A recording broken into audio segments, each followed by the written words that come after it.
folks, to Education Matters. Today we have another episode that's of much interest to the residents of Manchester, and it's on the right to know law, and how it's being abused or just ignored by our elected officials sometimes. So we have today a great guest who I would say is an expert on right to know, and that is Harriet Cady. Thank you. Thank you, Harriet, for coming onto the show today. And I know you have some interesting information. You have stories about what happens, as we hold our government accountable, and what the roadblocks are to that. So if you could just introduce yourself and let us know how you came about this subject. Well, just quickly, Shelley, I became a right-to-know advocate when my 7-year-old son was diagnosed learning disabled with a high IQ.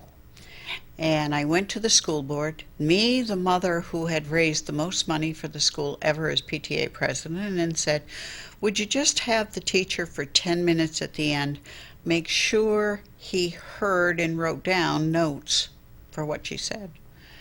And the school board looked at me and voted to go into non-public session with the superintendent, the principal, the special ed director, and didn't ask me. After the meeting, and I was in tears, they told me no, his auditory sequential learning disability didn't matter. And so I read up and found the right to know law. And in that law, it states, and this is important for everybody, the boards may not go into non-public session if you state you want it in public. And they may not take other people into non-public without your permission. You have the right to say whether or not they can go into non-public about your business. So anyways, I went to Mike Callahan, who had taken the Menge versus Manchester case, and that is a landmark decision for New Hampshire because in that decision, the Supreme Court ruled you could have the information in the format that they had it in, meaning the city of Manchester had a computer disk of all the assessment records. And Menge, a professor at Dartmouth, wanted those records to compare how the tax in education was costing in the various areas. And the city of Manchester said no to Professor Menge. You will take it in a hard copy and transport all this information yourself onto computers. And he said no. Anyways, Mike Callahan, when I went to him, explained what had happened, said, you don't need me. You can do this case yourself. So he told me how to write the petition, to go to court, file it, so on and so forth. And I did, and I won. Judge Frederick Good told the school district, you may not go in without Mrs. Cady's permission. So they got reversed on it and had to provide a proper education. Unfortunately, there was a lot of retaliation against me for that in the town. And I ended up with a long story about all the rights I gained, but it was through one court action after another against the school district.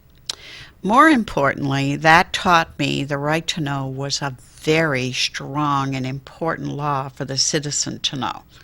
Very much the citizen's law, because the ones who enforce it are usually citizens, newspapers, and businesses who have put in contract bids and didn't get them, such as the law warehouses against the state of New Hampshire's Liquor Commission. So from there, I was asked by various people to take right-to-know cases for them and ended up making some precedent so that now in the state of New Hampshire, under Miller versus Fremont School Board, the boards are not allowed to write emails back and forth to each other. As Judge Schmuckler said in his decision, the discussion leading to the decision is as important as the decision itself. The second case, very important, was Chaffee versus Town of Sambrenton. Very lovely lady who came to me and said, would you do it for me? And Judge Smuckler, again, who happened to be in Belknap County, let me represent her. And we ended up with him telling the town of San Bernardino selectmen they had to post notices not inside the building, the office building, but outside where they were available 24 hours a day so that people knew about meetings and got proper notice. And more importantly, that the signing of the checks, i.e. the manifest done at the meetings, must be done in public where the citizens could review it. Unfortunately, Senator Booton added an amendment to a bill 2 years ago that was for treasurers that said under HB 255, selectmen, aldermen, could sign the manifest outside of a meeting, which now adds a step for the citizen, myself particularly. I have to make time to go to the town offices to look at the manifest. I still have the right to look at the manifest and to explain that to everybody. A manifest is the listing of every bill your official is signing to pay on your behalf with your tax dollars. So I go through the bills, usually weekly, and find out how department heads are spending our money. Oh my goodness. That's diligence, Yeah. I must say. That's the kind of diligence you need, though. If you really want to know how your government is working, have somebody that looks at the way they're spending your money. It is your money. Mm-hmm. They take your tax dollars and they disperse it to the agencies. Look at the policies. If the policy says they must do bids for anything over $10,000, then hold them to it. Make them do bids. You have a right to be there when they open the bids. Is that right? So, you know whether they gave the contract legally or was there some favoritism, That's nepotism. Right. Or coercion of the bidders and trying to get them to bring their price down or their costs down or something. We've seen that in Manchester. Or did they change the bid a little, the proposal a little bit in order to get a certain person or a certain proposal To win the contract against another bidder. Right. You want to look at that.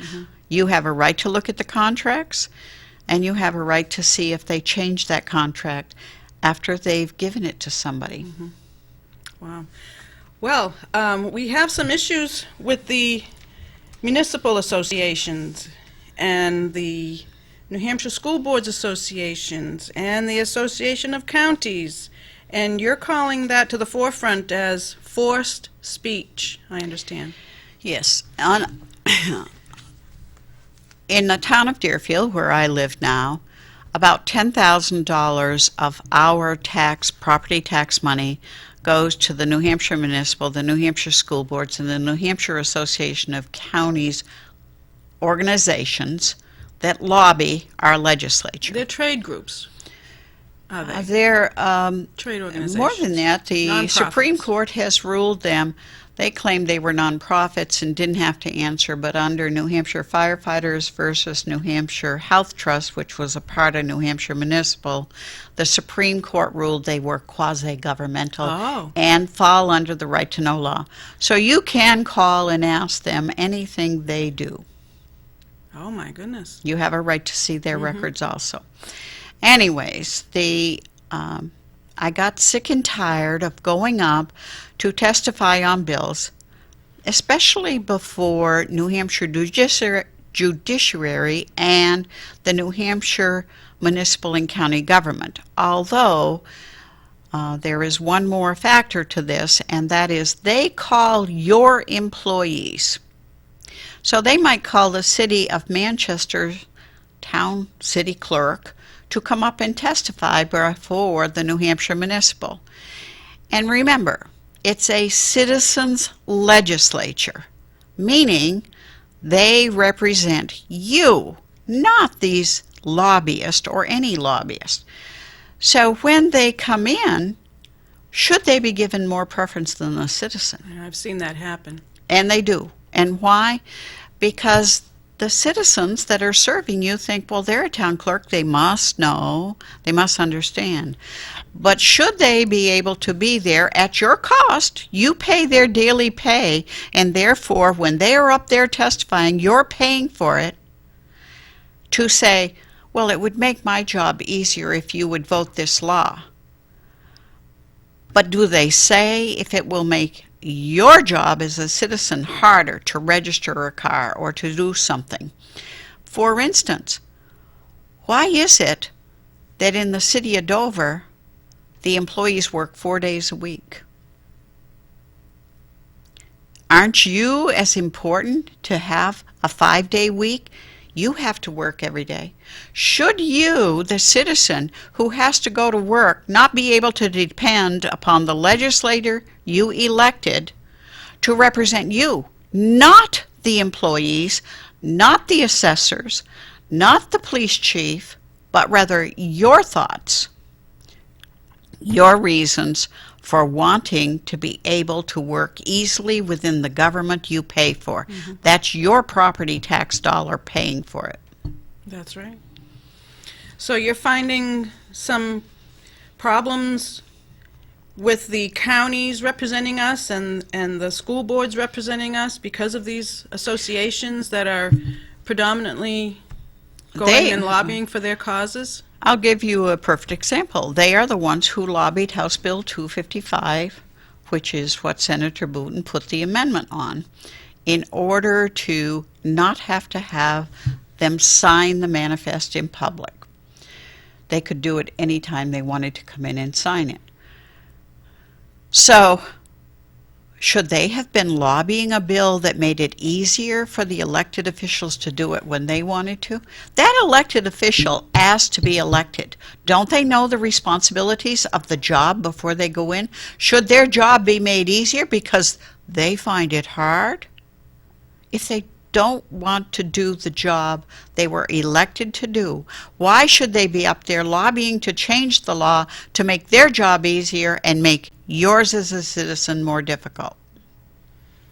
Forced speech by the U.S. Supreme Court, in particular, in our case, in the first federal court in Boston, Judge Garrity ruled in Bonner-Lyons versus Boston City School District that they could not use the materials of the school and the monies of the school to send notices against busing.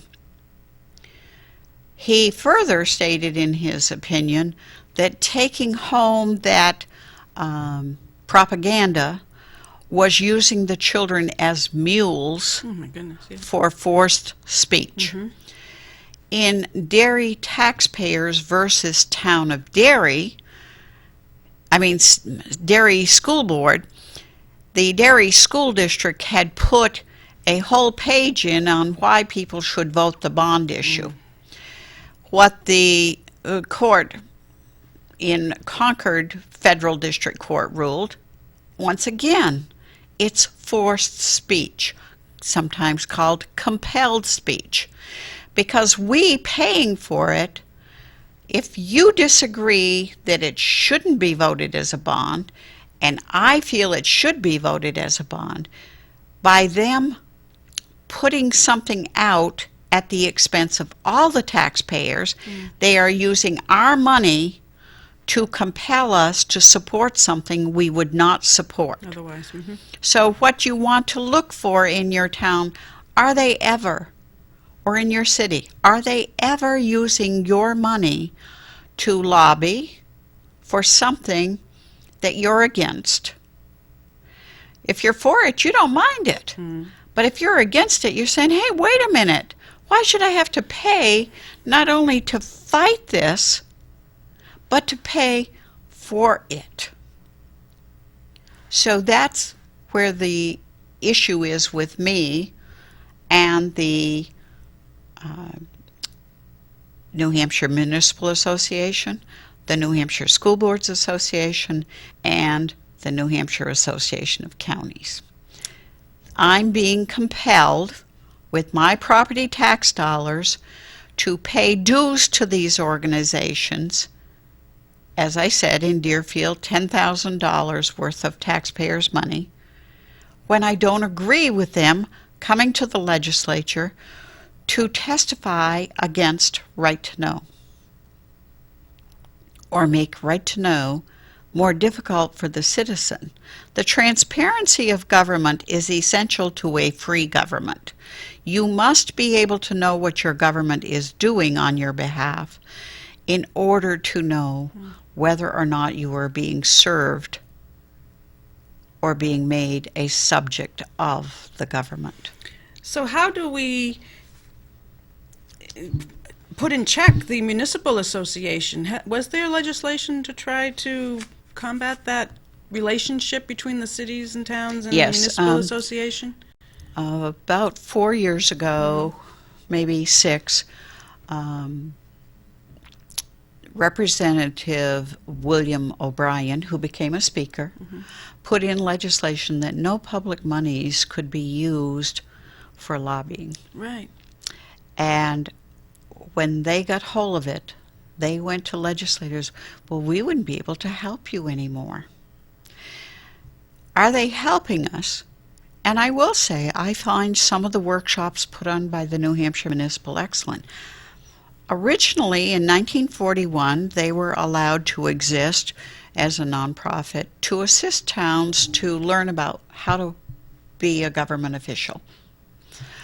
In 1960, they put a bill in, or had a legislator put a bill in, which they do, by the way, I should tell you. They, in November, have a list of legislation that elected officials have brought to them they think should be passed. And in November, when they have their conference at the Radisson, they vote on what should be supported, and they bring those to legislators to put in as bills. Interestingly, if you went to the Radisson, you wouldn't find citizens at that conference. You have all the town and city employees that you pay $135 to send to this 2-day conference. Your mayor, about 4 or 5 years ago, actually took the $32,000 that Manchester paid out of the budget one year. But some of your aldermen put it back in. Oh. So you are a member, but you weren't. You had a mayor that, as a former senator, saw what they did up there. Back to 1960, Nate Battles, a senator from Kingston, said this group would become a second government in New Hampshire. He warned it should not be allowed. In 1961, they got the bill passed. It became RSA 38:7, I believe. That law is in existence, and most interestingly, it states the New Hampshire municipal may collect dues. From the cities and towns, from the Yes. taxpayers, From the taxpayer. and lobby against them, in essence. But interestingly, there is no other group allowed to collect dues. So how did the school boards do it? So how did the New Hampshire Association of Counties do it? Or how do they do it? How do they? That's interesting, because nobody's ever taken it to court and enforced the law. Oh. But I'll So tell you... it's unconstitutional then? It would Well, be. the law should be unconstitutional because under Article 83, which was the one used to say under Claremont that we should support the schools, also says that the state legislature is not allowed to form monopolies. Guess what? The New Hampshire Municipal is a monopoly. They're the only one allowed to collect dues by law, a law that should be unconstitutional. That I was going to take to court when I realized, more importantly, was forced speech, which should go to court to stop the lobbying. Right. So I'm at the point of drawing up a forced speech. Okay. So we still have the state municipal association collecting dues. The law gives them the right to do that at this point. Yes. But it's in conflict. It's a conflict of interest, though, with the right to know. It's definitely in conflict with our Constitution. Many, many times they're in conflict with right to know or some of the duties you want to put on your town clerk or city clerk or your tax assessor. They're lobbying assessing laws that we shouldn't have to put up with. In 1911, the state of New Hampshire formed the New Hampshire Board of Tax and Land Appeals. And the reason they formed it was they felt that selectmen would punish somebody in town they didn't like and let others have benefits on property taxes. Well, if you don't think that's not happening now with assessors, I've got something to show you. Like the view tax. You know, It when do shouldn't they even- enforce it? When do they not? And when do they really look at which and who has a view? I found a number of years ago, 85 to be exact, I moved from Raymond to Deerfield, and all of a sudden, a house that had been taxed for $55,000 went to $104,000. So, having been an appraiser with the New Hampshire Department of Transportation, I well understood appraisal. And I put in for abatement, and I then had a bunch of people asking me, and I did 38 abatements. And while I was doing that, I looked at one of our selectmen's property taxes. And would you believe, my attached garage was assessed for $11,000, and his 3-car separate garage with an office overhead and bathroom was assessed for $2,500. He said, I never knew that. Well, how can you not know what you're assessed for if you're a selectman? But that just goes to show you how the powers can be used of the elected officials. And unfortunately, the New Hampshire Municipal is so well believed by the Municipal and County Government Committee and the Judiciary Committee that last year the Right to Know group that I started, Right to Know New Hampshire, they have a blog that will give you all kinds of cases of law. And they brought in 3 bills. And Marge Smith, who comes from Durham, looked at Cordell Johnson, the big lobbyist for the New Hampshire Municipal, and said, Cordell, could you just take these 8 Right to Know bills and look them over and fix them for us? And when he came back, lo and behold, all of a sudden he had a bill that favored them. Oh, Harriet, So- how do we keep this in check? I appreciate you working all these years for the New Hampshire citizens. You know, how are we going to be able to take up your torch or help you in this fight? I mean, to do what you're doing is enormous. It is enormous, and as I've said, I'm not going to be around long or forever. And I've tried to teach people, and I have. I've got a lot of people, so they've learned and understood it. I wish people would take the Right to Know law, which is a very short law, really. In the planning board book, it's 22 pages, but you can go online and read it. I tend to use my planning book because underneath each section it will cite case law, and I like to look up the cases that go with it. Case law is always from the Supreme Court, but there are many, many more cases that are Superior Court.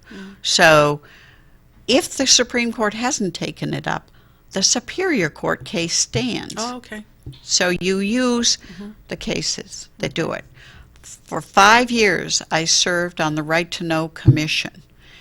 And the Right to Know Commission was put in place by the legislature, and Governor Benson appointed me. And I fought on that against all the members that were appointed that were from the New Hampshire school boards, the New Hampshire Municipal. You should have County. seen it. It was just loaded. What is the RSA for New Hampshire Right to Know law? RSA 91 91-A. Okay, 91-A, folks. We have a couple minutes left. And so, was there something else that you wanted to bring up? Any other issue? I'll let you decide. I think that the biggest thing I can say is ask your person running for election, do they use the right to know law to assist you as a citizen, or do they use it in a way to avoid answering questions? A good question of a person running for office is, why do you want to run? And if they say to serve you, you can always hold them to that. But if they say, I want to do this or I want to do that, you know they're not going to serve you as a citizen. So they won't be listening to you. They won't be bringing your issues to either your city government or town government, or they won't be bringing it to the New Hampshire legislature. Well, these people that are working for you, you elected them, should be saying, no town or city employee may go to Concord to testify. Okay. Why? Because are you as a citizen able to take the time off to work to be up there testifying on your behalf? So why should you have somebody testifying against what you may want? Mm-hmm. Now, they're not always against you, but be careful. Mm-hmm. You have to review them. And the citizens should be emailing their representatives or calling them, letting them know. We can't just sit by and be idle. We must usurp our power as well. And always call. I had the fun of listening to Marjorie Smith, the chairman of the Judiciary Committee, say, when I see a bunch of emails about a subject, I just hit delete, delete, delete.